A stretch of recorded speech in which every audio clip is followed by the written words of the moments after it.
Sorry.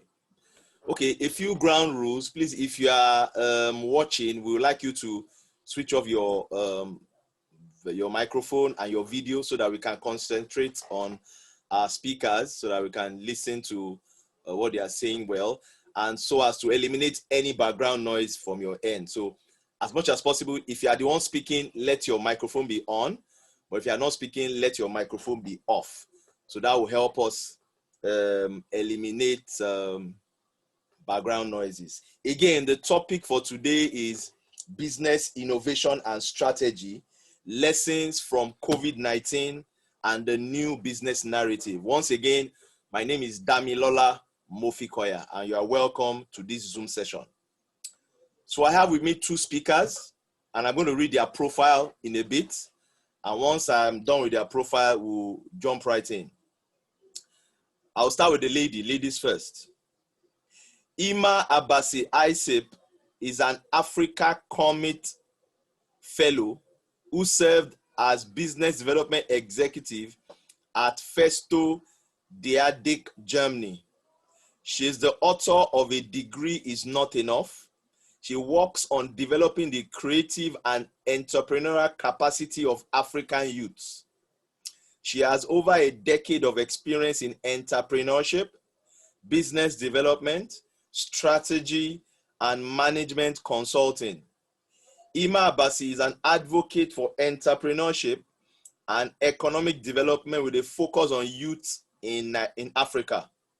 She's a creative and innovative professional who successfully communicates and drives change at all levels. Her core strengths are business analysis, strategy, and business management. Ima Isip, you are welcome. Good evening again. Good evening. Thank you very much. Okay. Doyin Ogun is a business executive working in the oil and gas sector. He brings over 17 years of professional experience in operation management, leading business growth strategies, corporate communications, oil trading activities, and facilitating investor relationship and government relations in the oil and gas industry. A brief foray into the telecom service sector by leading Private Networks Nigeria Support Services business into managed services at base station and critical network facilities, developed his project management skills. He's an alumnus of the Executive MBA program of the Lagos Business School, Pan-Atlantic University, with a first degree in geology from the Obafemi Awolowo University, Ile-Ife. He also attended courses at IESE Barcelona, University of Stellenbosch, South Africa, and the Oxford Princeton program. Mr. Doyin Ogun, you are welcome. Good evening, sir. Thank you very much. Thank you. Welcome, everybody. Okay, so starting right away, I'll start with Ima. Can you please introduce yourself to our viewers for those that may not know you too well? Just briefly. I think you've done a very good job with the introduction. And so I'm just going to talk about my passion. So basically, I'm very passionate about entrepreneurship because I feel that it is the future for Africa. We cannot start creating jobs overnight, but we can start creating businesses and means of living for people overnight. And that's where our strength should be. And that's why I'm here to support and also support this community of entrepreneurs and to help them to be like a guide, because I have worked with a lot of companies, small and medium enterprises, to help them to scale up or to be prepared or to even get financing. And so I have seen so many mistakes, and these are very basic mistakes that I think we should not even be discussing at the point of even running a business. And so that's why, that's one of the things I'm very passionate about. And also, also passionate about the educational system and also trying to create some form of transformation in the educational system, because I believe that when you educate a nation the right way, not the way we are doing at the moment, we have a greater chance to improve the continent. Thank you. Okay. Mr. Ogun, can you just introduce yourself briefly for the sake of our viewers and our listeners? Thank you. I think I'm almost aligned with what Ima said. I've basically done quite a lot with respect to handholding a few businesses in their growth journey. And like you said, what we found is we lose sight of some very basic requirements of either starting, owning, or running a business. Most of what we've learned by taking what works in the organizations and larger organizations where we work and trying to use that in various fora like this also to improve the capacity of owners and entrepreneurs to deliver and understand that a business, running a business is totally different from being passionate about something. There are some basic precepts, there are some basic things that we need to apply. And as they grow, they need that understanding to be able to know that what looks like making money might ultimately become a loss if you don't keep an eye on certain aspects of your business. So those are my essential passions. I do quite a bit of business mentoring. I've been lucky to have worked in some really good organizations, the best of which actually exposed me to some of the clear practices that ensures that come rain or shine, you actually survive. So essentially, that's what it is for me. I think I'm looking forward to a robust discussion, and hopefully we can learn while also imparting some of the knowledge that we have. Thank you. Okay, so I'll start with Ima. Starting a business in Nigeria is challenging. You provide your own power, infrastructure, and etc. What do you advise someone just starting out in business in 2020? So I think the first things I would advise is if you're starting out a business, you have to have the skills. So if you would buy a car, I don't know if anybody here has ever bought a car and started driving it immediately without going to training, without asking anybody for help. I mean, that would be suicidal. And I see that a lot of times with new entrepreneurs, including myself, whereby you started a business and all of a sudden you just think you know it all, and you think you don't need anybody to guide you through this. You just go ahead, you open the store, you spend so much money, you go to the market, but all along throughout this whole process of starting up your business, you did not bother to ask anybody, how do I do this? Is it even profitable? Should I go ahead to do this? And that's a mistake you make. Sometimes an investment that a business you started that you lost money, that money would not have gotten lost. Like I spoke to a friend of mine last week who said he wants to start up a particular business in Nigeria. And I said, if you have money to waste, go ahead and with this business you are starting. But if you look at the numbers, and just by looking up on the internet, I found out that there's a lot of competitors who have failed in the same business, and he's going about to go and start the same business. So the first thing you need to develop is that you need to understand, you need to get trained, business skills. How do I keep money? What should I do? What are the basic mistakes? Because there are things that are advanced business mistakes, and then there are basic business mistakes. So at basic business level, you should have the basic knowledge to make your business, to keep your business up floating until you get to a growth stage or to a higher stage of your business. So the first thing is that you need to have the tenacity. You need to keep knocking on doors, because Nigerians can be very blunt and they can tell you to get out of their office.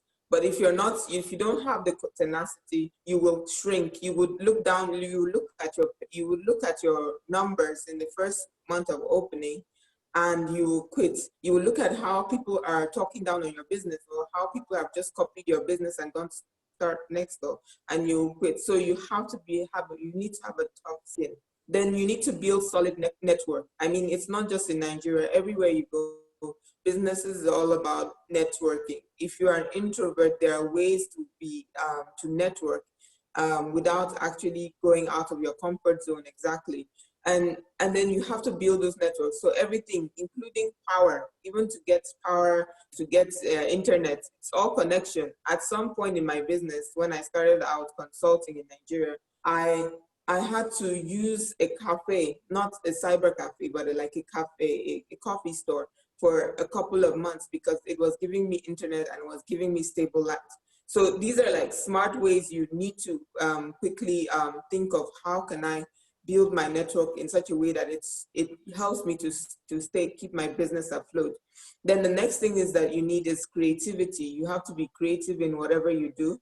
We'll talk more about that later on. And then you have to be resourceful. So I know I meet a lot of people every day. They say they have a business idea, but they don't have the capital to start it. And that's what everybody's problem. If you ask everybody now, why don't you have a business? The first thing they'll tell you is capital.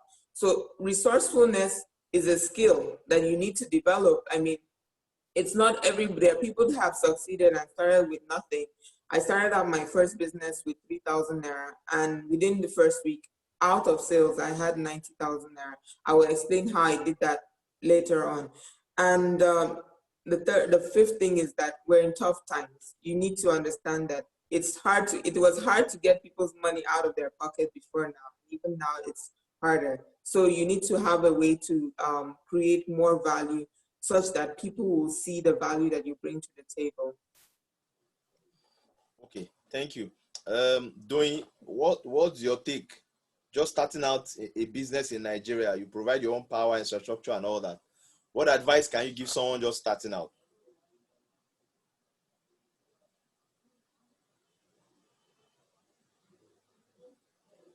Your microphone.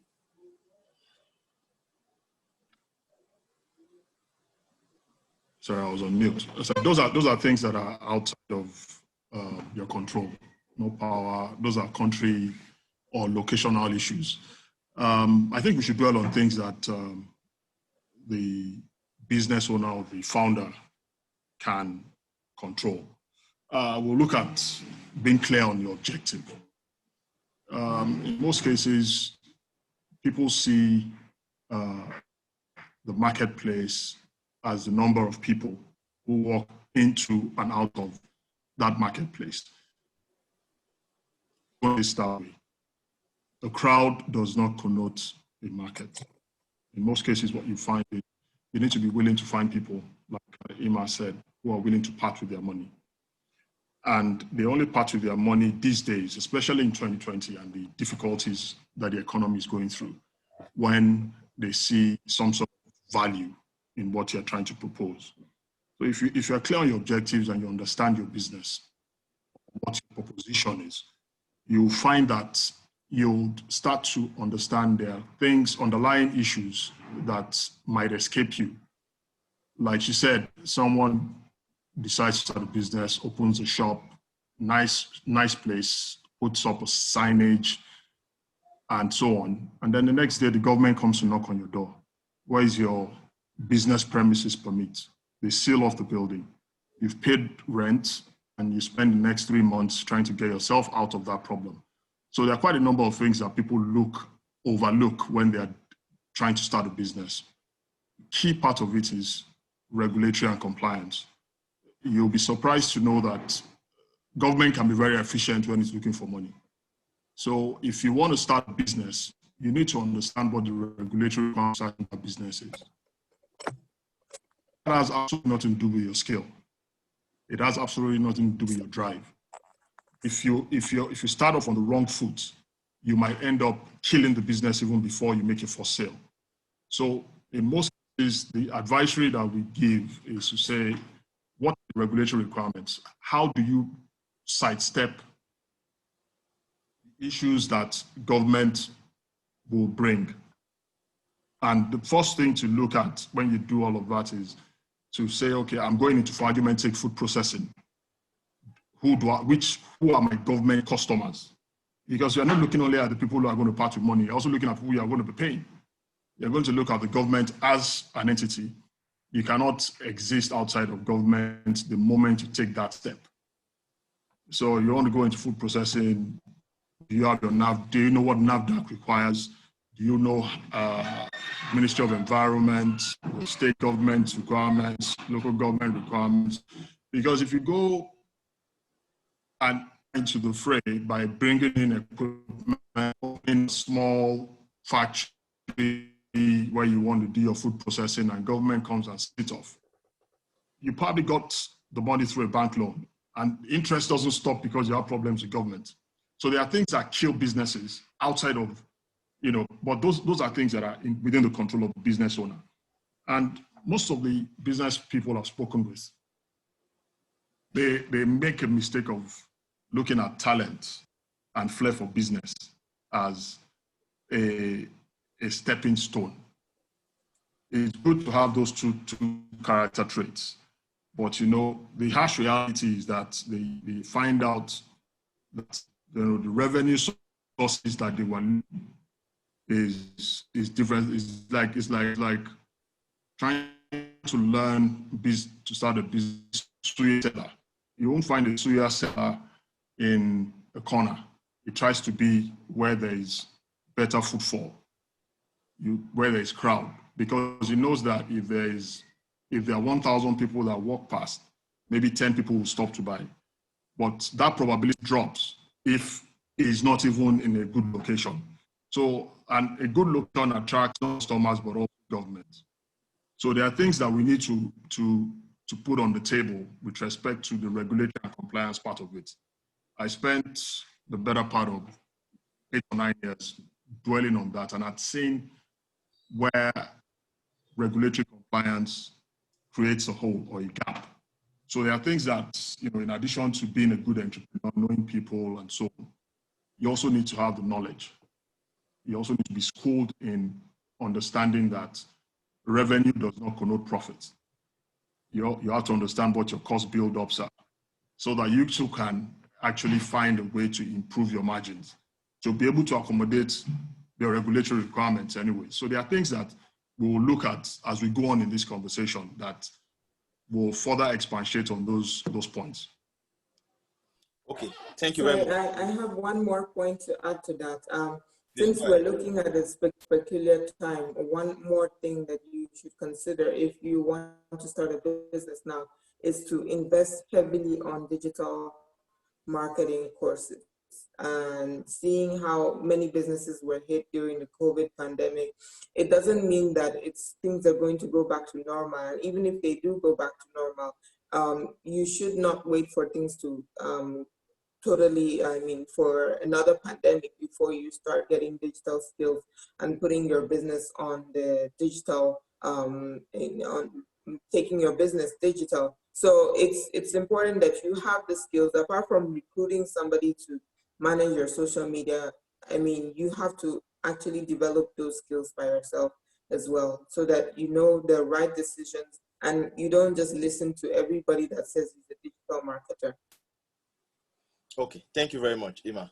Doyin, I'll start this question with you. COVID-19 has given rise to a lot of briefcase businesses. What makes a business truly sustainable? Well, I don't think briefcase business and business sustainability should exist in the same sentence. But seeing that we are here, the truth is, briefcase businesses, the way we know them, are essentially businesses that are created to take care of a specific opportunity. Now, is the business owner someone who sees that opportunity as a long-term business opportunity? Is a different conversation altogether. in most cases, the guys who do business, the briefcase businesses, just take advantage of information asymmetry, decision makers, and so on, to begin to do a business. However, when you're talking about a sustainable business, you want a business where you wake up 10 years from now, and it's probably grown from where it was when you started to, something bigger. And and if you want to talk about transforming the briefcase business into that, it might be a bit difficult, but the truth is you have to understand that the business you're looking at has to be looked at through the prism of the long-term investment needs, growth or expansion plans where they're necessary. In a business where you do with raw material sourcing, what your customer base is, regulatory requirements, etc. And once you have all those things in play and understand that as you grow, those requirements become better, you also need to look at the skill sets required and the people you need to put in those roles that will be created as a result of your growth. By the time you put all those things together, you really cannot look at it as a briefcase business. But we know that some businesses in Nigeria have actually grown out of that classification. It was an opportunity that kept on coming, and they felt that they could grow the businesses. I don't want to dwell on those examples here, but they've grown, and they've grown very well. We won't know if we can call them sustainable businesses until they've gone over the 10-year mark, but some of them are actually still in play. Yeah. There are businesses also that were built off the back of the growing telecom sector that have now gone full cycle. There are businesses that have gone from our need to move money electronically. And there are businesses also that have grown out of, continuous existential requirements. So if you put all those things into a basket, then you just need to have a clear path to where you're going. And you have to understand that clear path might look clear today, but in year 2 or year 3 might be filled with bumps. There are a lot of people that had clear plans in December of last year. There were companies, huge Fortune 500 companies, huge Nigerian capitalized companies that had strategy sessions in the last quarter of last year. And I'm sure despite the really deep risk management etiquettes in those places, they probably never came up with what COVID-19 has turned out to be. Quite a number of companies are not going to survive. Quite a number of companies go around that cycle without the pain. So one of the things COVID has taught us is that your worst case scenario needs to have a worst case scenario. And some companies will tell you that, okay, I can survive at 50% cash flow. Some will tell you I can actually survive at 25% cash flow. The truth is, we now need to start working out a situation where at 0 cash flow for give or take 3 months or 6 months, what kind of scenario are you going to be talking about? And so the dynamics for sustainability today has changed. It's no longer what we used to think it was, what it was in the past, where, okay, if my business shrinks by 50%, I might still survive. You now need to start looking at your business survival metrics at 0% to 10% revenue. So there are things that you want to be looking at all in all. And you find that the only way to think about a sustainable business is to actually think of that business beyond yourself and yield, especially where you have superior arguments or superior knowledge. So there are things that we need to look at from the perspective of sustainability. And the definition of that sustainability keeps changing. So the business itself needs to tell itself some hard truths. Okay, Ima, what's your take on that? Well, I think having a briefcase business is not a bad idea. It just means that people are taking advantage of opportunities, and that's what business is all about, seizing opportunities. But that's just the first step of business. Literally, every business saw an opportunity and they seized it. Whether they seized it after many months of contemplation and planning and writing a business plan, or they just bought and they sold something because there was a need. I think you welcome, congratulations, you've gone through the first step, which is actually seeing the opportunity and seizing it. But then for it to now be a business, a sustainable business, you have to take it from there to the next step. So the next step in the business is the customers. So customers is what makes a business sustainable. If I find somebody who knocks on my door for the next 20 years and buys 1 kilo of my jam, then I am going to always be selling jam for the next 20 years. So customers make a business sustainable. And you have to find a way to ensure that the customers keep coming. Secondly, you have to take it into the next step, which is you have to stick to it. You have to have focus to it. I mean, I know there are people that have been doing this idea that you don't think it's really good. They don't have their business all together. They don't have a business plan. They don't have a nice logo. They don't even have a good structure, a system around it, but they have still been doing it for years. And so that's another thing that a lot of businesses lack today. I find that especially millennials, we want to move from one idea to the next. This didn't make me money, so let me move to the next idea. And so you keep moving and on and on and on and on.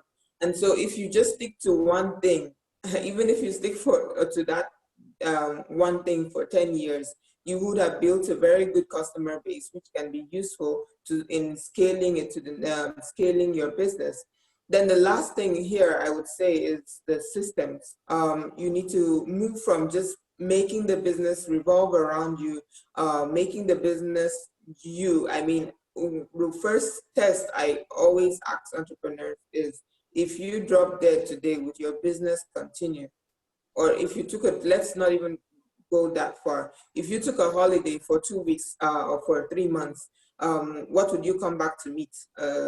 Business, or just you'd have to continue from where you stopped? So having system, and that's what makes having a system the most important thing, because sustainability does not start and end with what you can do, but about what the system you have created can do. And if your goal should not be to make money only as a business, your goal should be to create a system that makes money. So every day and every decision you take as a new entrepreneur is, how can I make my business have systems that can sustain this business even when I am not in the premises? And that's why we have people who are able to hand over a business from generation to generation, because it's not the business they handed over. They handed over the systems, the structures, the branding, the design, the marketing, the idea, the culture of the business to the next generation. And that's why no matter what you see, you can see some level of consistency over the years, even though the management has changed, even though generations have passed, you see consistency. I was at the Mercedes-Benz Museum, and I learned so much that day by looking at how this business has emerged and has transformed itself. Even when things changed, there was a time that the European economy went into depression, and Mercedes-Benz started making bicycles. And I thought to myself, there are people that they insist that this is what they will do to survive this harsh weather. If it's not this business, they will not do anything else. Or they are insisting to be luxury developers, even when the economy cannot carry luxury development. And so being able to pivot to weather the storm and move and still grow your business, it's a very important determining factor if your business is going to be sustained after a period of time, because we're talking about 100 years now or 200 years. We're not talking about the nearest future.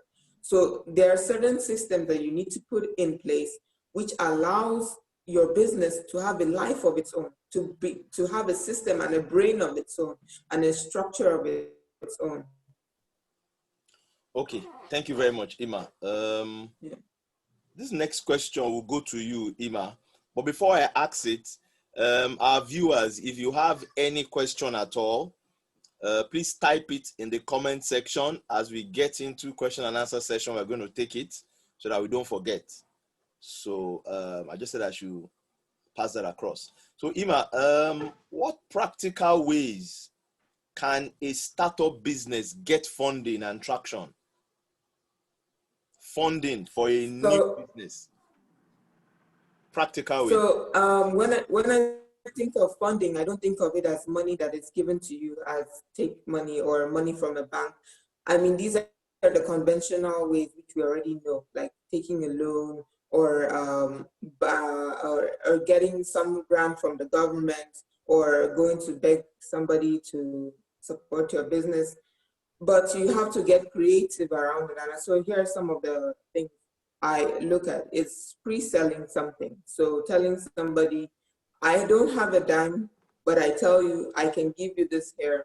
Or for instance, if I'm just using a bad example, but I can buy, if you want to buy this hair, I sell hair. I don't have a one hairpiece in my house, but I have a picture of a hairpiece and I know where to get it. So I tell you, pay me and it's delivered to you by next week. I know a lot of entrepreneurs that use this to start up their business, and when they have the capital, they now have stock. The other thing is through friends. So there was a time I started when I was in school. Of course, you know, this kind of, you know, what we're talking about, briefcase business. I had a situation whereby I needed to, I started a business, but I didn't have enough money because the demand was so great. I didn't even foresee that I would have so much orders from students that I ran out of cash to get new items. And so I got a loan from a roommate and I paid back like 2 days later after I returned, and I sold out on the stock.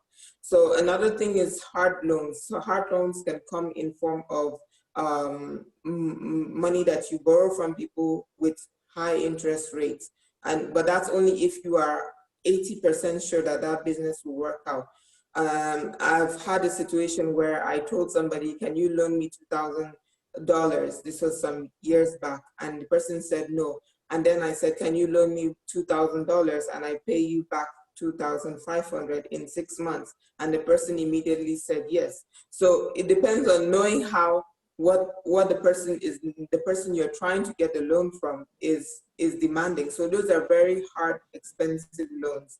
And hard loans are basically just friends plus interest that you're going to pay them. So these are creative ways. The other ways are not just thinking about money.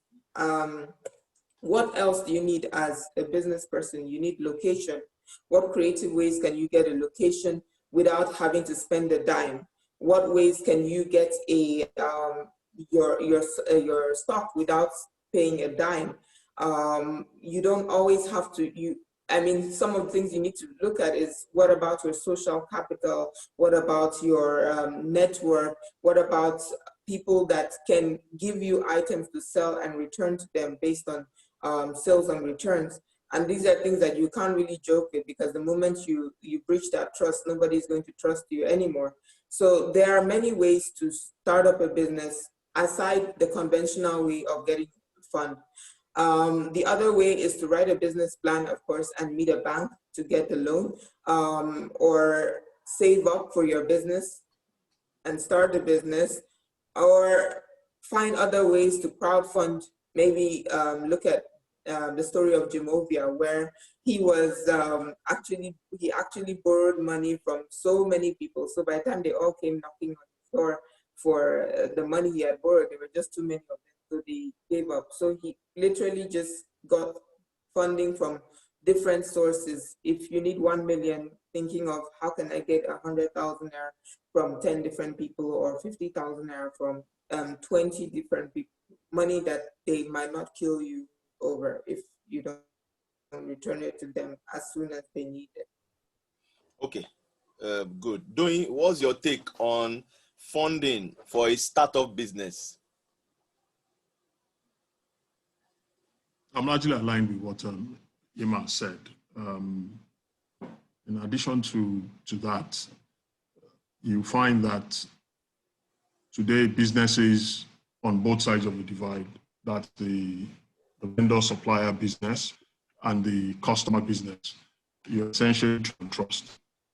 And in most cases, you find you need to find those who have excess inventory or that are able to sell through their unusual channels, build the right kind of trust, get them to part with their inventory, while you, also with your own channel, are able to get people to part with their cash at that same time. That way you can actually, increase your growth. Quite a lot of startups today are depending on angel investors, venture capitalists, and other interest-bearing forms of loans. It's not usually advisable at the start because your margin for error under those conditions are very, very low. What you find is, I worked with a tech startup recently, and the guys came up with this really nice business plan and so on. And they didn't read the fine print of their software requirements. So for every time you cross a threshold, your cost goes up by a particular amount.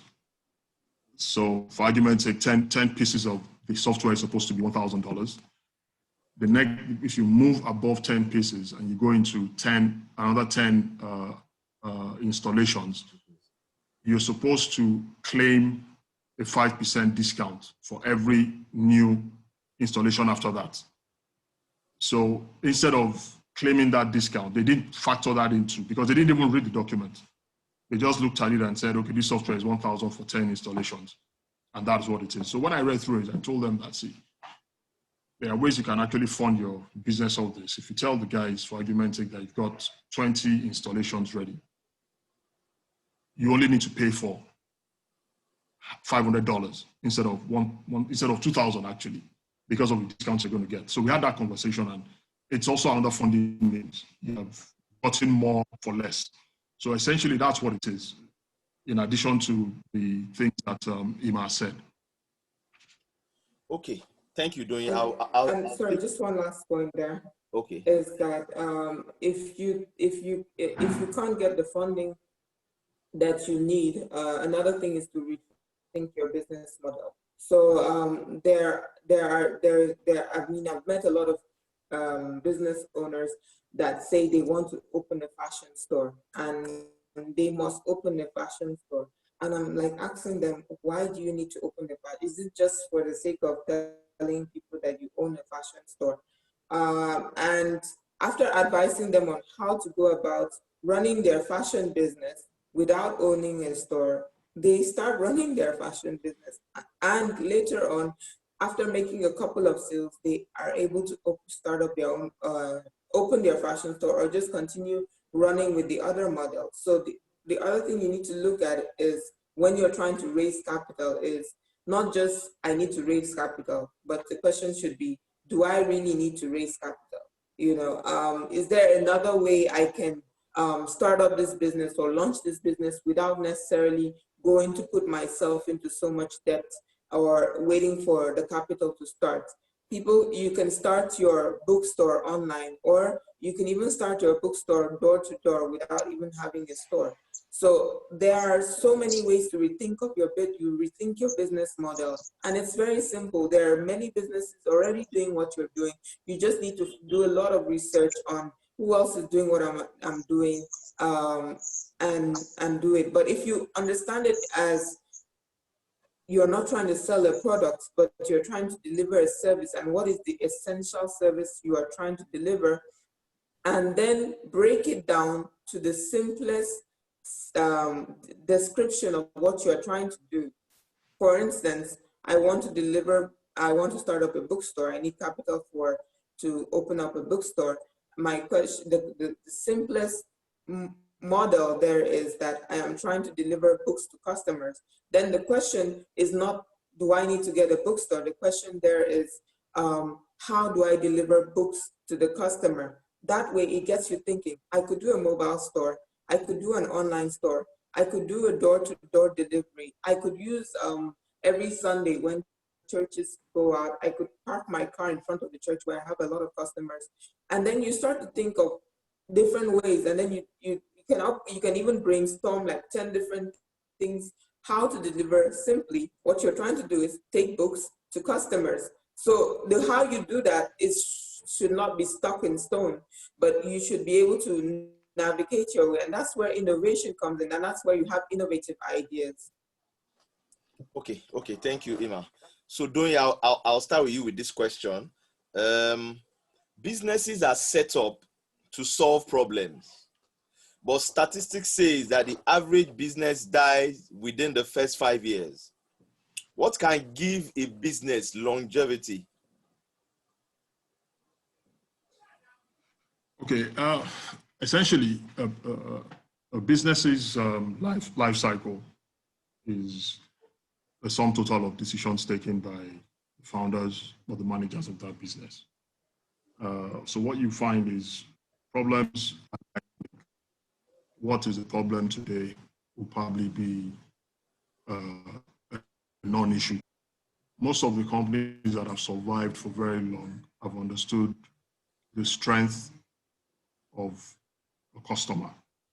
And if you spend your time listening to what a customer has to offer, or what you have to offer a customer in terms of what their problems are, if you listen long enough, a customer will tell you what his problems are.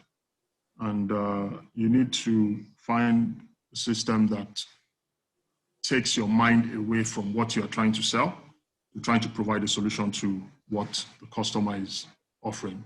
A case in point, I used to work for a marketing company, and we had some very good salespeople, but they were preoccupied mostly with selling the product line that was dedicated to them. And we had a few customers who, come rain or come shine, they'll buy from us. And then after some time, we noticed that that sales channel started dwindling. And one or two sales calls that I went on with the team, I realized that they were more preoccupied with, oh, okay, I must sell you, for argument's sake, diesel. I must sell you diesel. Now, if they had listened long enough to their prospects in-house, they will have found out that diesel wasn't their problem anymore, or it was becoming less of a problem because the company was a multinational. And because of multi-jurisdictional requirements, they needed to reduce their carbon footprint. And the company had actually started retrofitting their power units from diesel powered generators to gas powered generators. But, you know, what should have set the alarm bells ringing is the fact that over a period of time, there's been a reduction in their consumption. And in our business, if that reduction comes, it can only come in two ways.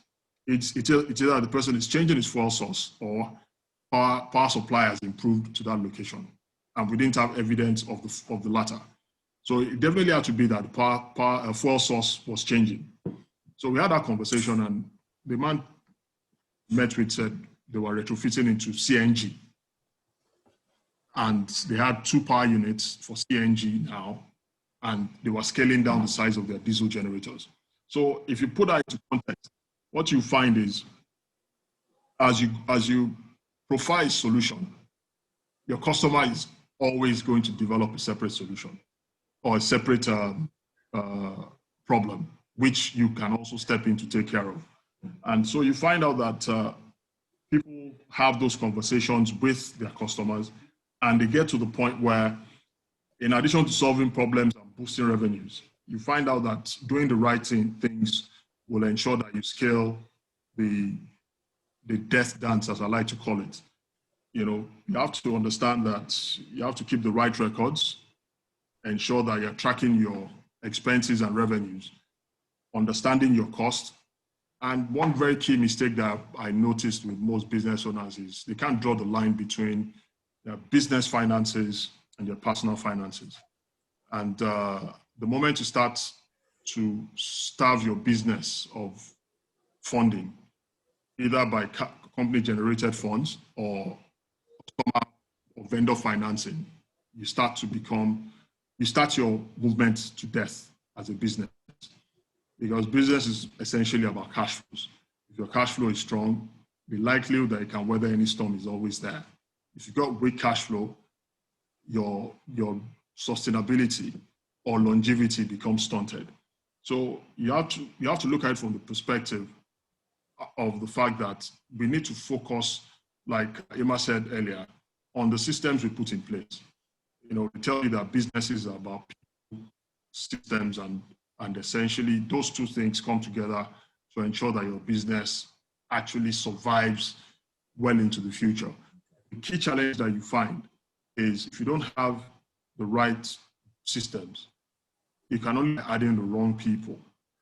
So we find out that as businesses grow, they tend to lose sight of the reason they were even put in place in the first instance. So the moment you're able to understand how your cost works, I'll give you the example of a bakery. If a bakery is set up and the owner looks at his business success as being able to sell, for argument's sake, 10,000 loaves a day, looking at it from that angle alone doesn't solve his problem. What does he do to get the 10,000 loaves out of the door? Also counts. If the price of flour moves, he needs to be able to understand that if the price of flour moves to a particular level, or the price of sugar, or the cost of his water sources move beyond a particular threshold, he needs to start looking at his pricing. In most cases, we lose track of that, and because most businesses don't even keep basic P&Ls, you'll be surprised to know that by the time they realize that their outgoings are much more than the income, it's already too late. And one of the things people who fund businesses look at on an ongoing basis is your top line and your cost. If your cost is out of sync with the industry, so that you're going to get third-party funding is very, very low. So there are things that you put in place to ensure that you manage your costs. In our business, for instance, if you like, write a flowery proposal or write a flowery document and send to my office, the first person who's going to review it is the CFO. He needs to let me understand that the cost is within agreed limits. Because what I will be looking at as profit, by the time it apportions all the necessary costs to it, could actually be a loss. So you have to yield to people who are paid to do their jobs also. You know, the guy at the warehouse level needs to be able to understand how his inventory is behaving so that you don't get stuck and lose your reputation with your customer. So there are a lot of things that we can look at with respect to business survival and longevity. A company that employs an accountant who doesn't listen to that accountant is definitely going to die at some point. A warehouse that doesn't understand how the inventories move is a problem, and so on and so forth. So if you wake up one day and your warehouse officer says requesting a particular item, you don't get it. Ultimately, what happens to you is that on the day you're supposed to deal with a particular product, you don't have it. And sales that you've lost for a particular day, someone might come back in the future. But once you've lost that sale, you've lost it. So you need to understand that ultimately, a sum total of your decisions, your actions, and the key bane of business owner in Nigeria is, or a business manager at the highest levels, is to have the mindset that they understand the business more than the functional people. The functional people see the challenges daily, they do the work on a daily basis, and they're actually better positioned to be able to guide the business. So, and if they give you their opinion, and on an ongoing basis, you're you either, as we say, trash it, or don't listen, or you come across someone that doesn't listen. They will help you get the shovel with which to bury the business, because they'll stop talking. So we need to, on an ongoing basis, put ourselves in a position to understand that businesses that have survived for hundreds of years were built on precepts, were built on systems, and systems are not an end in themselves. The people are very key to ensuring that whatever systems you put in place work, and they work with the ultimate aim of extending the life of the business. Now, if you are the only person in that business, you are the people and you are the system, and it behoves on you to be responsible. The fact that there's nobody telling you that, no, you can't spend this money, doesn't mean that it's right. The fact that, oh, you've gone to sell 500 items to Ima, she's paid you cash, it's a Friday night, and you end up in a nightclub, or you end up in a joint and you blow half of that money. Then you wake up on Monday morning, as they say, your eyes have now become clear. You realize that you don't have money to sort out Ima's problem, or whatever solution that you promised Ima that Monday morning you get it. You will now need to go and borrow on top of that. It becomes a vicious cycle. And the truth is, that is what kills most businesses. And it's not local to Nigeria alone. It's killed many businesses around the world. And you have to realize that all the malaise that we refer to in business growth, business death, are things that we learned from elsewhere. Business knowledge is not local to us, even though we've got some very sound indigenous business principles. Okay, Ima, I want to vary the question a bit. Doyin said something very important, and that is the fact that business owners cannot separate between money for the business and their own money. Is a big issue with business owners in Nigeria, and like I said, all across the world. Ima, what can you say? What can somebody listening now who is in that situation and he needs to separate his own money from business money, he needs to put it on his salary? Fine, he's the CEO, he's everything, but then your money is not your money, and the money for the business are separate. Ima, can you just put us through on that? I think if the first warning I want to sound out is that if you do not control the way you spend your money, you are going to become national statistics of the 30% of businesses that shut down because they run out of cash. And so if you want to avoid being part of that number, you have to put the systems in place, first of all. Systems are solutions to everything, if I'm just trying to exaggerate here. Because if you have the system in place, the money should not even go into your account. You should not have access to it on a Friday night, at that time of the night, after closing hours. You should not have access. I'm the sole signatory.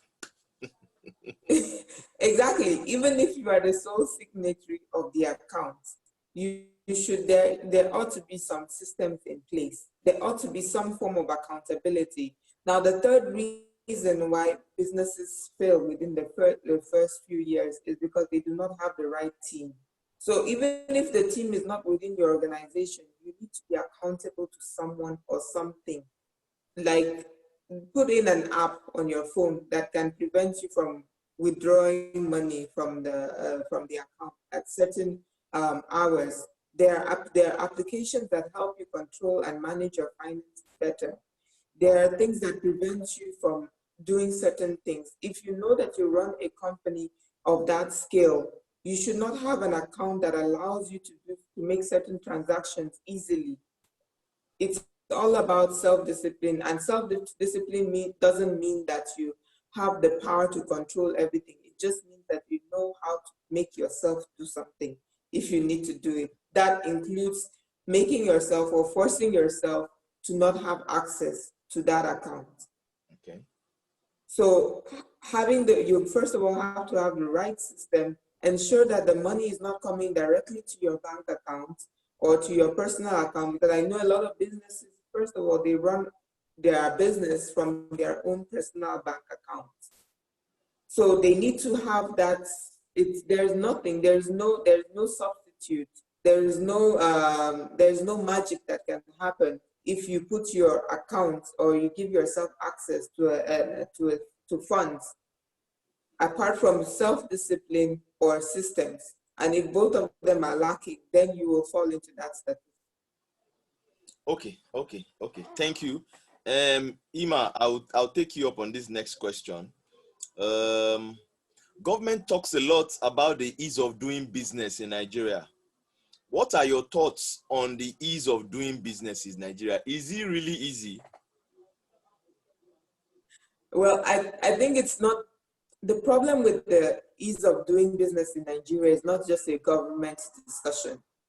Put this government aside. The government is just 2% of your problem. Because first of all, I was telling somebody in Germany that if I was in Nigeria, I would not be broke ever, because I can get up today and carry this tin of coffee and I'm selling it the next morning and I'm making my money. I'm not paying taxes. I mean, how easier can it get than that? But the problem is really the structural problems, the issue with people, corruption, bribery, having to get the slow pace of getting approval for certain things, and also the staffing issue. So if you go beyond that, you go into things like stealing. You start up a business and all your staff, they steal your stuff, or they shut down the place, or they vandalize things. These are things that the government itself cannot control directly. So there are so many things that affect the ease of doing business, and you cannot. It's not just one or the other. Now, people were talking about ShopRite leaving Nigeria the other time, and I remember there was a time that the staff of ShopRite stole 100 million naira of worth of their sales revenue. And you see that this is not just things that you will see on the data. So people read the data and online and they say the ease of the index of doing business. And then they still go ahead and still say, okay, I'm stubborn about this. Nigeria is a big market. I must invest in this country. And then they come to Nigeria and guess what? They find out that that's all the things that were listed on the ease of doing business index were just the beginning of the problem, that they're going to face problem with having to retrain their staff or giving the staff the right skill set to be able to operate the machines, or have to deal with integrity or other issues within the country, or have to deal with poor infrastructure. So all of these things are, when we look at the ease of doing business, we would say it's even more difficult than the index actually states. Doyin, what's your perspective on this? Okay, Doyin, before you respond, I want to add a question to your response. We want to save time. Now, somebody sent in a question. Doyin, you take it together, and it's similar to what I've asked, but let's just take it together. COVID-19 has changed. This question is on Thomas. COVID-19 has changed the trajectory of traditional norm of businesses as we know it. How can SMEs and entrepreneurs effectively leverage social media against the backdrop of poor technology and challenging socioeconomic factors? So he's saying that social media, how can we leverage it? But then we have poor infrastructure. We have to use like 3, 4, 5 networks to get stable connection. Do we add that to your response? Okay, I'll take the ease of business first. And I'll take it within the context of government relationship with business in Nigeria. There are a lot of things the government needs to pay forward to ensure that businesses survive. One of them is, as we all know, if you are conversant with any business's operational cost, a large chunk of revenues are channeled towards providing power to run factories, power to run homes, power to run all sorts. So there are business people that work from their houses that, there's just no power to run. So if you're spending that much on power, government needs to ensure that they pay forward on that. Yes, we hear quite a lot of stuff about Siemens starting a revamp of our power sector. We hope it works. We've been hearing that story for God knows how long. So if we take that and put that in that basket, the only time an entrepreneur or a business owner or a business in Nigeria, and it has even gotten to that now, doesn't really do much, is in road construction. In every other part of the government is supposed to ease your life, you find that you are the one that is responsible for it. There's no water, you sink a borehole. The roads get bad, you buy bigger vehicles, and those cost more. And you find that your operational costs, there are a lot of invisible taxes that the government needs to deal with. Now, that's on that side. Today we talk about low or poor taxation. The truth is, the government, due to its own inactions, has actually created a shadow economy. We pay road taxes, unfortunately, to the Union of Road Transport Workers. We pay some sort of a petroleum tax, it goes to petroleum tanker drivers, and so on and so forth. So when you get to the business discussion, I think they're barking up the wrong tree, because things that ultimately make business easy. Being able to get a visa when you arrive, on visa on arrival, in a seamless manner, doesn't translate to you spending 60% of your revenues on generation. Being able to travel as and when there are executives that can't travel in Nigeria without police escorts. Those add to cost of running a business. There are farmers who are scared to go to their farms because they are scared that they will be kidnapped. Those are parts of it. So, at the very basic level, security, infrastructure are problems. These are things that startups in even Benin Republic don't have issues with. So you find one or two Nigerian tech companies that I've advised in the past, actually next door in Cotonou. The government has closed the border for the past 1 year, and that's part of doing business. So we get to the point where we start having those conversations, and we assume that we take a convention, ease of doing business convention from Europe, and the government is focused on that, while the system there,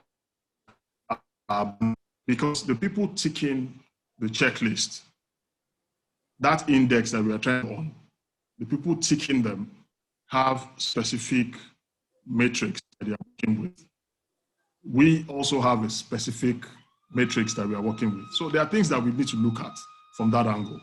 Now, in terms of further ease of doing business and moving your business online, part of the challenges that most businesses had during this COVID-19 lockdown was being able to stay connected. There are companies who have invested millions in servers. Their staff couldn't log into those servers because, as you said, the data bandwidth was either limited or inefficient. The challenges that you have also form some sort of opportunity. And those opportunities would include things like looking at the structure they are currently running and determining whether COVID has opened your eyes to being better. I'll give you an example. I was on a webinar 2 weeks ago, and the person talking about moving your business to the social media was talking about high resolution pictures. So I had a discussion with a graphic artist that I used to work with about high resolution pictures. And he said those things in some cases could take 30 minutes to upload. And you have a social media demand that says you have to keep posting, you have to keep refreshing your posts, you have to keep doing all sorts. But you need high resolution pictures, you need good quality videos, you need good quality visuals, and so on. And we really can't accommodate it within the scope of what we are currently dealing with. So in terms of what you would do as a business, I strongly believe that tax evasion in Nigeria, your corporate tax is about 30% in Nigeria, but the invisible taxes that you are paying is part of what is actually killing most of the businesses. You know, 60% of your cost on the average on power. You expend another 5% on providing water and so on. And then another 10% on providing security. Ultimately, whatever margins that you made is down to maybe about 5 or 10%. So, and the market itself is not inelastic. So there are caps. So there are things that you need to battle with from the ease of doing business part. But I think the government needs to localize that matrix based on our own extant realities, not on some organization sitting somewhere in Europe. Because the things bedeviling them, the troubles they have are different from ours in terms of business ownership.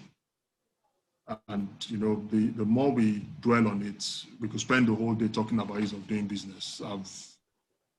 I'll rather leave the Nigerian situation aside. Okay, Doyin, let me take you up on this next question. We have talked about it a little.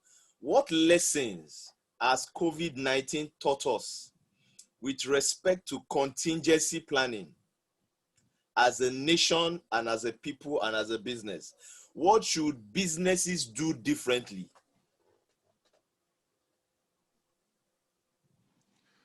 The truth is, contingency planning, there's a level of business that you assume tomorrow the sun will shine or the sun will rise tomorrow like clockwork. Now, one of the things COVID-19 has taught us is that you cannot be too pessimistic. One of my colleagues in the office comes up with all sorts of risk metrics, and when it comes up with some of them, I ask him, what's the thought behind this? And by the time he actually breaks it down, you assume that you're dealing with a doomsday scenario on an ongoing basis. That mindset actually for most businesses does not exist. And the contingency planning today, in most cases, we found out that most of in my sub-industry in the oil services sector, we found out that most companies were actually, one, over-leveraged. They had borrowed much more on the basis of some future cash flow. And the truth is, one of the industries that was hardest hit by this whole problem was the oil industry. The double whammy of the fact that people were no longer moving around and so on meant that there was a decline in demand for crude. So I remember one of the conversations I had with our CFO, where he had drawn up, just at the beginning of the COVID, he had drawn up the cash flows. And we had a conversation about it. And I said, can it get any worse than this? And he told me, yes. Okay, let's see what it is if it gets worse. And we could see very clearly, and almost, well, I'll say we were almost maybe 90% accurate with respect to what the cash flow will be today.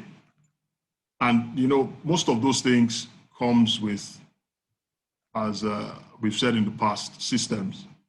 You just need to let people do their jobs, because there are things that they are taking consideration of in making those plans that as a business owner, business leader, or whatever you are, you probably will lose sight of them in your day-to-day.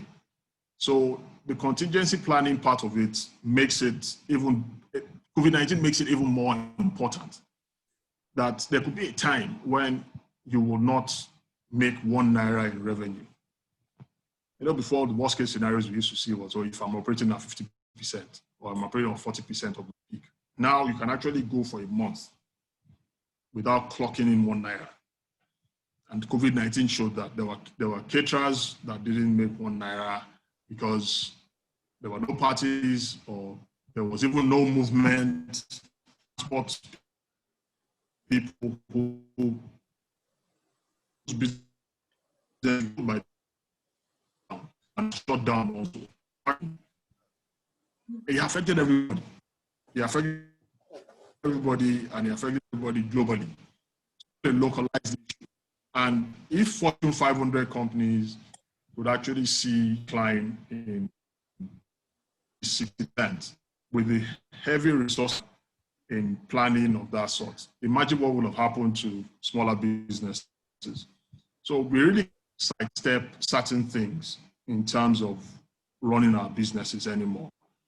We need to be more with certain things. You talk to some people about FX rates, and they look at you like, what's this guy? Truth of the FX rates in a country that 70% of impure is actually the most important metrics. You know, we can talk about what the FX will do. In our own business, we've actually looked at the effect of FX on our business at about as high as 600 naira to $1. And the truth is that the picture is not if we retain revenues at the current level, the picture is really not as rosy as you think it is. And the better you get that picture, the easier it is for you to work towards mitigating it. Because that's what the plan is all about, mitigating actions to ensure that you don't suffer any sort of long-term or terminal damage to your business.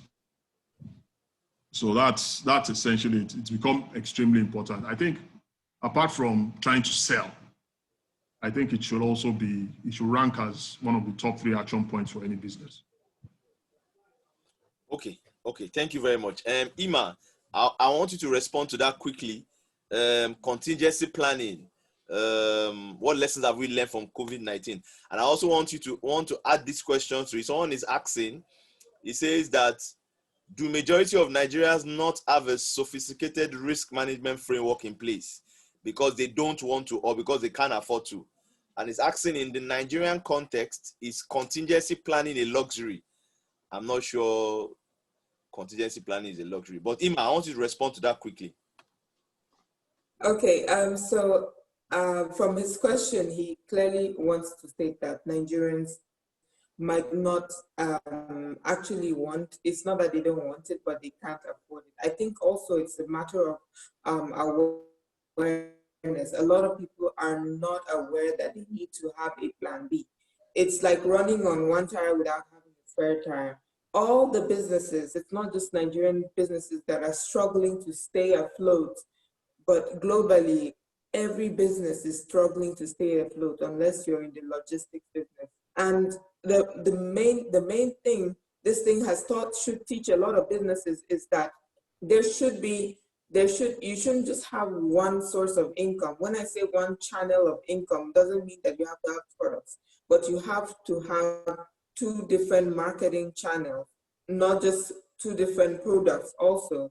So if you are depending on a certain way of sending your products or delivering your products to customers, then the problem is with that is that when that channel has something affects that channel, then your business becomes handicapped. So, for instance, taking the sector where I come from, which is edutech, is that the company I work for was into hardware, educational hardware, and now students are at home.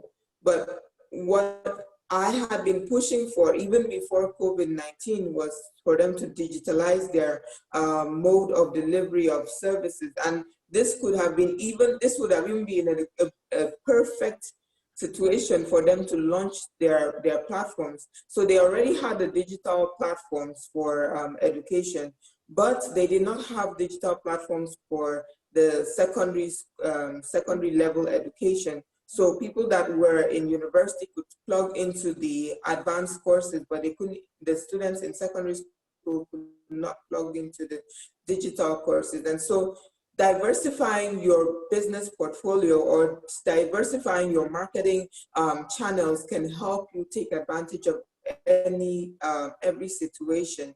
I mean, if you are depending on one source of income or one source of revenue, what happens if that source of revenue is cut off? So the first thing in contingency planning is not just about risk analysis, but also having multiple channels in which you can depend on if one channel goes goes south. Okay. Thank you very much for that. Quickly, I'll be taking some questions here. So I will direct a question to each person so that each person can treat it and we can save time. Doyin, this question is for you. On diversity and inclusion, this question is from Timothy.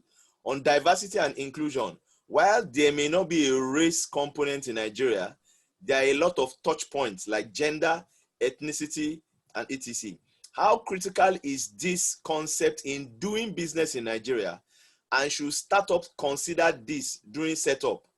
Or is it a strategy for the big and mighty? Can diversity and inclusion bring sustainable benefits to startup or small businesses? Doyin, that question is for you. Ima, this next one is for you. Angel investors aim to pull out their capital in 3 to 5 years. In the Nigerian context, what are the main pitfalls to be aware of when scaling up your business rapidly to meet investor expectations? So Doyin, you first. Thank you. Any requires the int and also requires some kind of balance in an action. Diversity in terms of the number of women on boards or number of women entrepreneurs and so on is a big issue in Nigeria too now.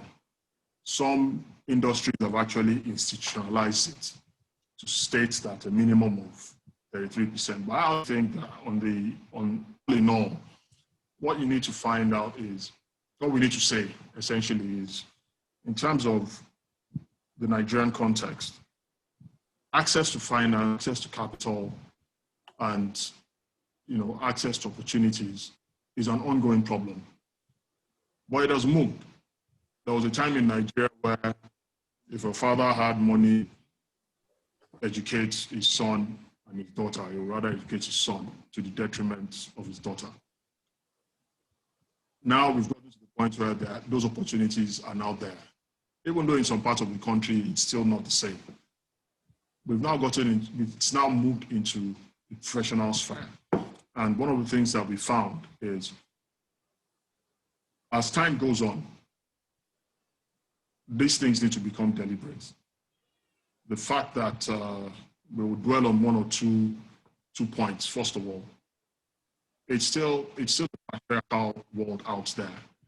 And so it's easy for a guy to pack his golf clubs or whatever and then go out to go and play golf and meet people who can advance his cause than for. And so what you find is that balance needs to be straight. We are beginning to see more on its merit. We are beginning to see that most of the startups that actually survive are started by women. Those who seem to have a plan are actually being run by women or owned by women. And the question now is, has Nigeria cheated itself out of advancement because of exclusions of the past? The answer is yes. If we look at it from all angles, we even have buildings in Nigeria going up today that have assistants, that has ramps and so on. That's all part of inclusiveness, because there was a time when a brilliant person who had polio couldn't go up the stairs to go and get to his job. Now you find out that buildings are coming with ramps. You can access government buildings, private buildings on ramps. You can access higher floors via elevators and so on. So there are things that we need to constantly do to ensure that everybody within the ambits of what they try to can be given the opportunity to achieve. you know, we hear of WinBiz. I attended a WinBiz conference about 3 years ago, and I was amazed at the level of achievement in the room, in public, private sector, and especially with the entrepreneurs. And one of the things that I realize is the thing men take for granted, women don't. And I don't know whether it's because of the difference they are under, but very difficult Nigerian terrain. So when we talk about inclusiveness, it's going to get to a point where the level of achievement, we see it in graduating classes these days. I've attended a few graduations where there are more women graduating than the men. The quality of the graduates also another thing. There are more women graduating with first class and second class upper than the men. And so, you know, they tell you that those things open doors. Once you get those things, you probably end up in a good top 4 firm or a good oil company or something. And it goes from there. So it will correct itself because the rate at which the ladies are doing good things in academics and early professional life means that as they grow through the ranks, they'll find, water will continue to find its level. So that whole mindset that, oh, it's a man's world is already getting turned on its head.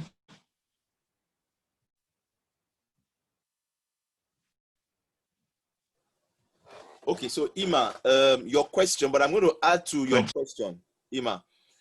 Somebody asked here and said, you were talking about loans, and the person said, Nigerian banks, Ima mentioned borrowing money from banks to start a business. Nigerian banks will not lend to a startup to begin a business. They only lend to money to establish businesses, you know, that have consistent cash flow. They are also selective in the type of industry they lend to. About 2 years ago, banks did not lend money to businesses in the entertainment industry.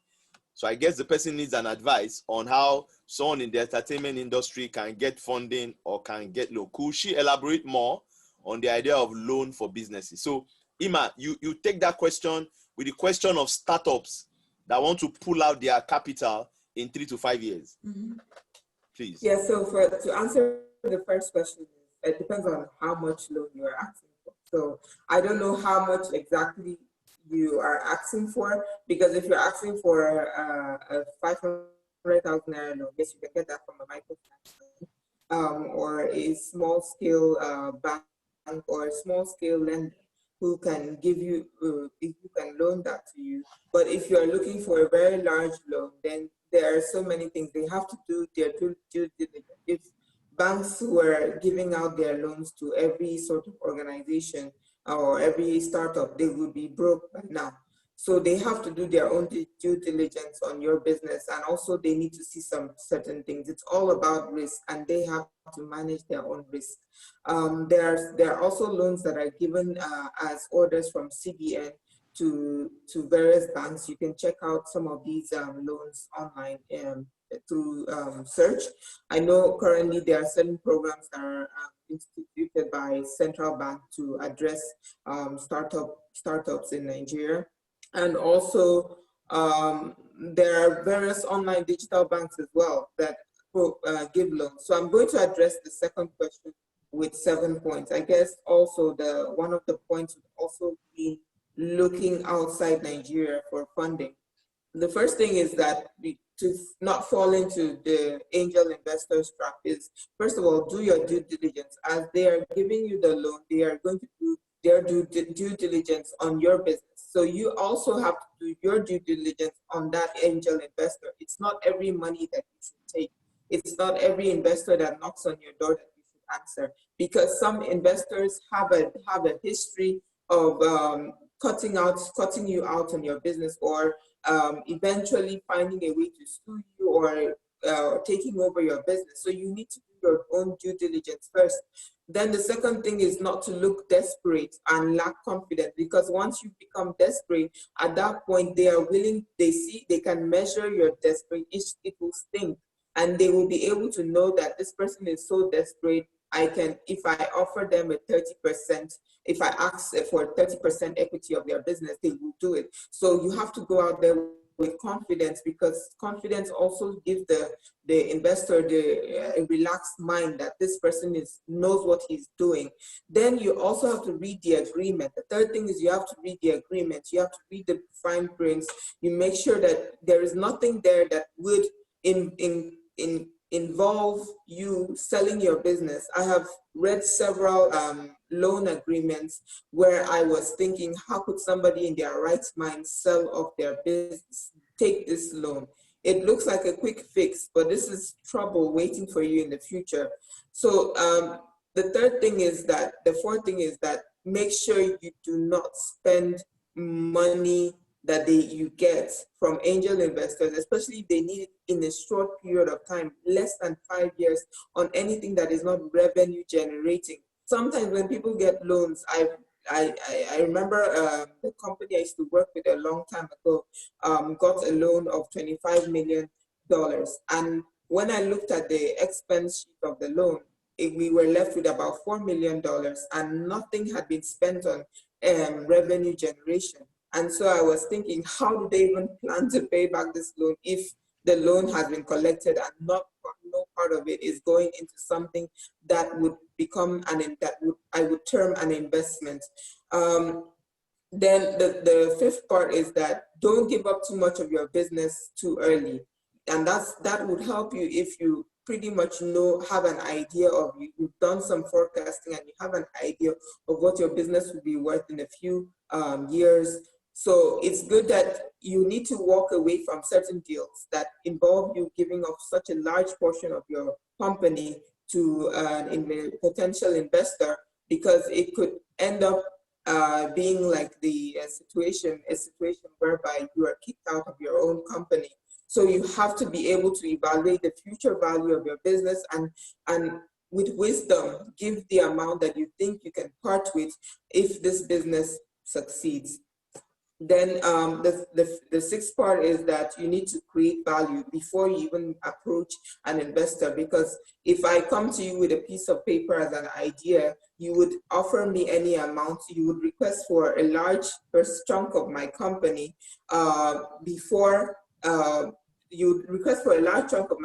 because it's still at the idea stage. So try and create some kind of traction or value or something that is tangible for that business, such that when people look at the business, they can say that they can clearly say that they are investing in something that is valuable, and they would be willing to even take 5% of that business because they already see the value, it's tangible. The other mistake people make is that they only search within Nigeria for funding, for capital to start their business. I was on a discussion on Friday at the World Entrepreneurship Day, and I was presenting to them various funding opportunities that exist outside Nigeria that people are not even aware of. And it's important to look outside your area, outside Nigeria, for these funding opportunities, so that you do not limit yourself to your specific geographical area. There are so many opportunities out there on the internet that you can apply for if you have the right business platform, and if you have the right structure in place, you could get angel investors from outside Nigeria. So don't just look within the country. And then last but not least, don't stick to one source of funding. So if you have an idea that we are looking for an investor from, open up your mind to having multiple investors, because that way nobody has single control over your business, and you are able to make decisions properly, and you even have more advisors, because somebody who is investing in your business is also going to be advising you, because he knows that his money is at stake. So that's my 8 points, I think, for if you are starting to look for funding for your business, and what the loopholes are. Okay, thank you very much. we are preparing, we are getting ready to round up. So if you still have questions, please put them in the chat section. We'll treat them. But Doyin, I want you to respond to this. Assuming you are appointed on the board to advise government on helping small businesses, what 3 things will you recommend to government? Let's assume that this Zoom session we are doing now, the president is listening and is ready to listen to you and Ima. What 3 things would you recommend to government that they can implement from this evening to help small businesses? I think the first thing is continued investment in critical infrastructure. Critical infrastructure being power, road infrastructure, port infrastructure. And that should actually be mission critical to the government. Second thing would probably be to streamline the bureaucracy around navigating taxation, registrations, and general compliance. There are a lot of government ministries, departments, and agencies doing the same things, taxing people for the same reasons, and they are not necessarily going to yield to each other. So we need the government to look very critically at that. The third thing, which I actually think is the most important for me, is land reform.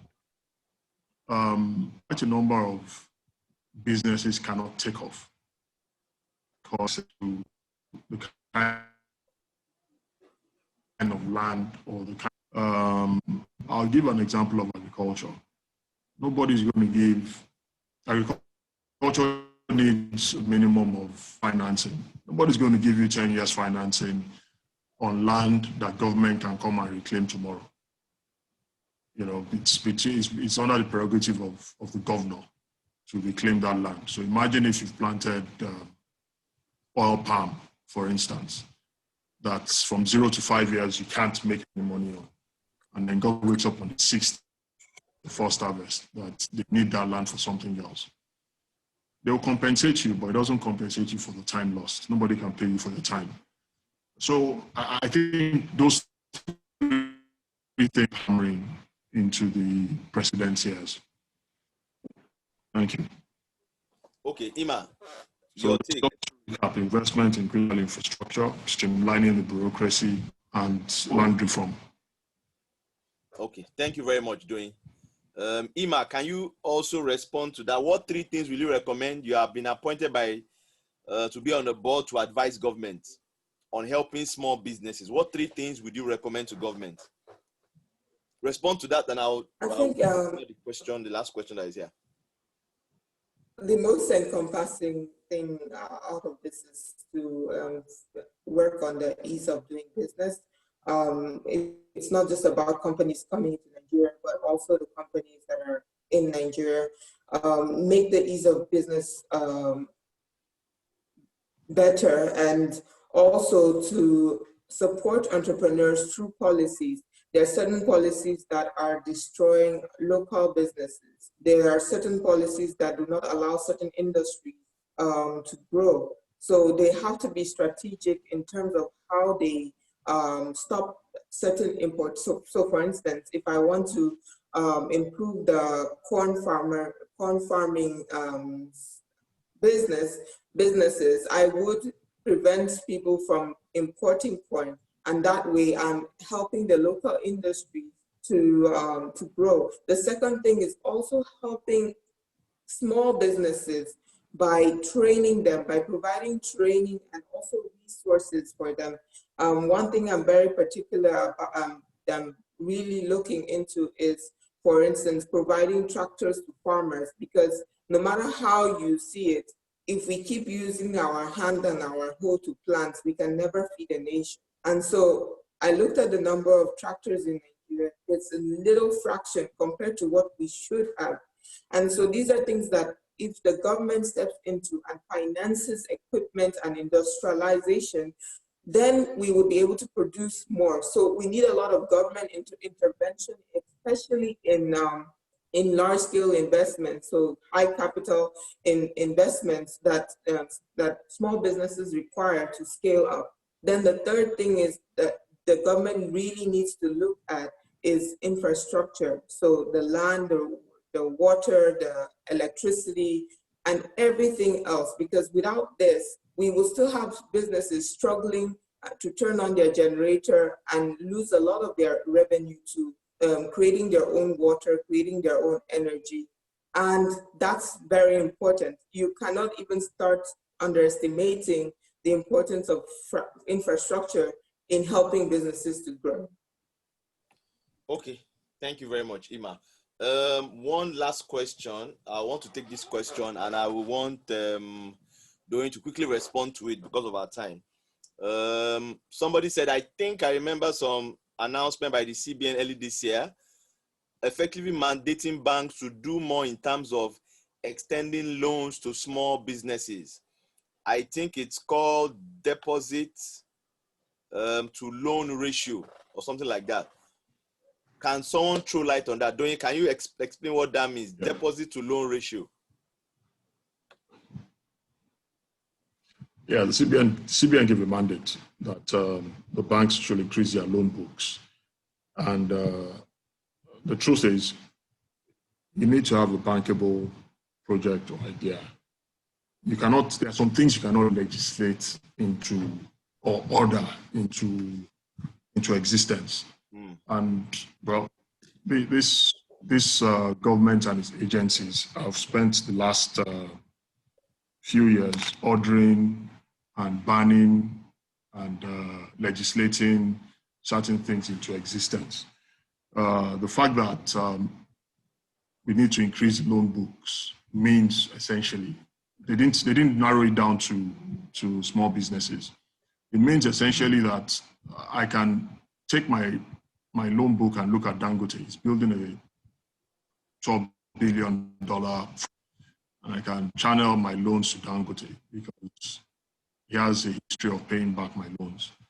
But what that does is that it takes out the oxygen in the credit market for small businesses. The crux of it, like a couple of weeks ago, the government banned. 2 years ago, the government had given 29 billion naira to farmers.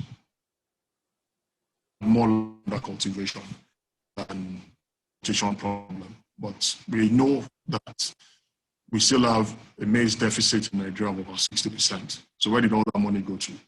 That's what happens when a government agency gets involved in an area they know little or nothing about. The CBN is giving out intervention funds.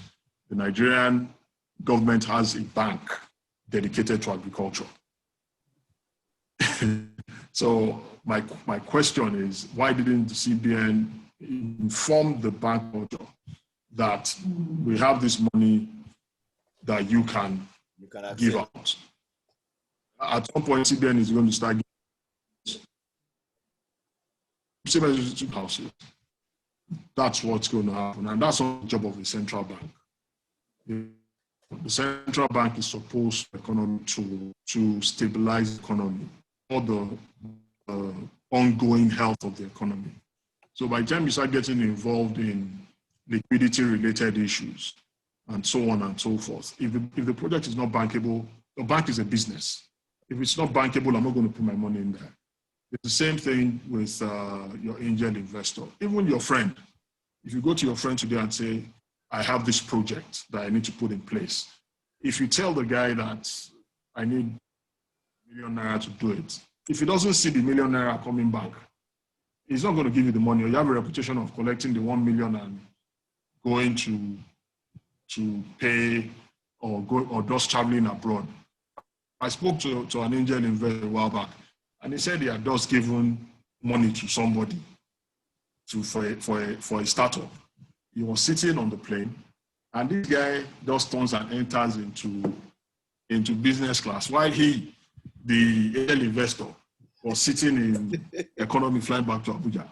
So the questions, and you know, the truth of the matter is we cannot legislate certain things into existence. it cannot work. Yeah. The long and short of it is, the moment the CBN starts, the same set of people who account for the largest part of the bank's loan books will ultimately be the beneficiaries. Because what the banks simply did in most, convert existing commercial papers, existing loans into, they just restructure them into larger loans. Yeah. So ultimately, the question for me is, a central bank do this? It don't make people who have been enjoying the bank's facilities will keep on enjoying it. The guys, the mom and pop shop who's trying to grow into something to ask for money at, I know also the banks also have lending rates. You've got the prime lending rates, and you've got the blending rates ongoing. There are people who borrow money in Nigeria at as high as 30% per annum. And in the same market, there are people, because of their risk rating and risk profile, borrow money at about 16.5%, 16%. You know, it's the advantage to the entrepreneur. What business are you going to do in Nigeria today that will guarantee you 30% margins after paying all your costs? So you can't legislate it into life. Business people also need to start doing things the right way. Create the necessary records, because the bank is only going to review those records to be able to avail you of any loan. Yeah. You need to see it. You need to see some sort of history. So if what you are selling, for argument's sake, on a monthly basis is 500,000, record of your consistency with 100,000, cost, what you do with your inventory, how your inventory turned down, and so on. Have those records. It's, no matter how blurry it looks, it's clearer than a fancy business plan, because it shows them a trail and record of consistency on your part. So it either shows that you're a good businessman or you're a bad businessman. That's what proper accounts does. Yeah. And when it does that, you can easily take it yourself and be confident to go and seek a loan. But you cannot build something on nothing. You cannot tell me to give Damilola Mofikoya a loan when it doesn't show me a reason to, because the CBN says so. It's not going to work. And that is what is causing most of the problems with our entrepreneurs today. Yeah, yeah. We don't have the right records. We don't have the right accounts. And we cannot prove that we've been in business for as long as we claim we have been, because we don't have those records. It's one thing to have a certificate of incorporation dated 2011. It's another thing to have management accounts, have financial statements that show maybe 3 or 4 years consistency. And that's why on the average, you find businesses telling you they want to see your tax clearance for 3 years. It's not because they care about FIRS. It's just to be sure that there's something linking you to show that you have been keeping the appropriate records, basis which, even if you under declare your tax, at least there's something that shows that you are in government. Yeah. So those are bits and pieces of enforcing and educating the business person that you need to do the right thing. You need to create a paper trail, an audit trail.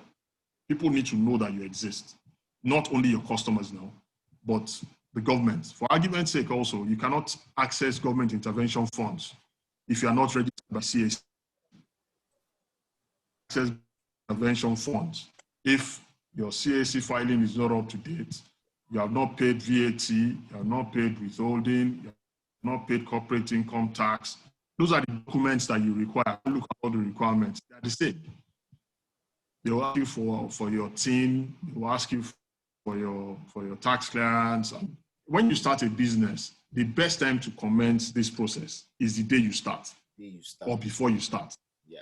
Just know that business, just keep it. The business records requirements is incremental, but it is the same quantum of records that a PLC will keep, even though it is by legislation that you find out that business, depending on how big you want to get, will need to also keep. Yeah. Wow. So legislating it into life is telling them to apportion 25% to startups is nothing. The startup needs to show that they are bankable. Yeah. Bank is a business, and they are responsible to their shareholders. Yeah, thank you very much, Doyin. Somebody said something one day. He said credit is only available to someone that has credibility. That the word credibility, the root word there is credit. And so if there's no credibility, you are not available to receive credit. So I think that drives home very well what you have said. So final parting shots, we're about closing. I want to say that this video will be available on YouTube. So after this session, is either you type my name on YouTube or type the topic, you'll get it on YouTube, available on YouTube. You can share it with friends, you can listen over again and listen to it and get more insight. Ima, I want you to give your parting shots. Then also Doyin will give his parting shots and we'll close. Parting shot essentially is something you want to say to someone that is listening to you, a small business owner, a startup, an SME, entrepreneur, something, one final word for any entrepreneur or SME listening to you right now. Ima. Yes, okay. So my final words would be that the difference between a small business and a big business is just this: how they eat. So in terms of one thing I see common with small businesses is that they have a very short-term focus and view. So they are always thinking about, how do I get the money to pay my staff this month and or next month? And their planning doesn't think of, how can I put the structures in place for the next 10 years or to reach something in 5 or 10 years. So there's very little long-term planning. I see this a lot with small businesses, and when I mean small business, that includes companies with up to 50 staff. You see them always sending out their marketers there every month, putting them out there on the field to bring revenue for the month, to meet their targets, and they put so much pressure. But you see very little strategic thinking in terms of, how can we position ourselves that in 10 years' time, we do not even have to have marketers going out there on the field. So having a long-term plan, having a long-term goal, and also pursuing your long-term goal as well as your month-to-month revenue is very important. And that's what cuts the difference between a company that plans to exist in the next 10 years and a company that's going to die very soon. Thank you very much for listening, and I appreciate being on this platform. I hope I've been able to share some insights to help your businesses, and I wish you very much, I wish you good luck and a lot of prosperity on your business. Thank you. Okay, Doyin, what are your parting shots? Okay, growth and progress is very painstaking. It never comes easy to anybody.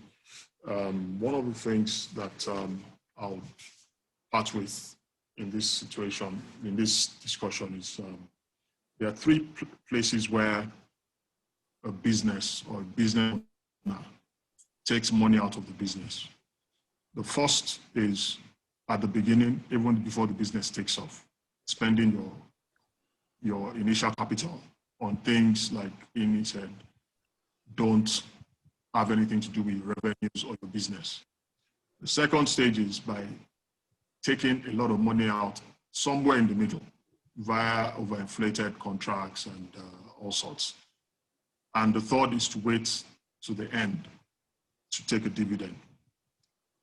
I'm sure it's obvious to the audience who is most likely to run a business in 10 years. You have to understand that the business is like you're pouring yourself into a business, and taking out or punishing the business would ultimately lead to its death. We need to, on a consistent basis, try to do the best for the business by doing the right things. It's critical for this business's survival. It's critical for your own well-being.